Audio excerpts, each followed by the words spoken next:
अस्सलाम वालेकुम नाज़रीन, आप देख रहे हैं KPN HD और मैं हूं अलीज़ा अली। पाकिस्तान तहरीक इंसाफ आज़ाद कश्मीर ख़वातीन विंग के मरकज़ी रहनुमा मोहतरमा हुमैरा फ़याज़ ने सरदार तनवीर इलियास को वज़ीर आज़म आज़ाद हुकूमत रियासत जम्मू कश्मीर बनने पर मुबारकबाद पेश करते हुए नेक ख्वाहिशात का इजहार किया। मरकज़ी रहनुमा का कहना था कि PTI के तमाम कारकुन का भरपूर ख्याल रखा जाएगा और जो कारकुन मायूसी का शिकार थे अब इनको इनका हक मिलेगा। मज़ीद हल्के के अंदर तमीर और तरक्की का सफ़र शुरू होगा।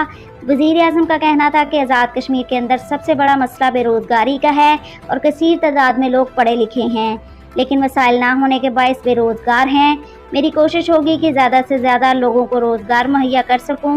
मैं तमाम फ़ंड्स बराबर तकसीम करूंगा क्योंकि मैं जेब से नहीं दूंगा, इसलिए मेरी कोशिश होगी कि तमाम मिनिस्टर अपने फ़ंड्स को हल्के में लगाकर तमीर और तरक्की करें।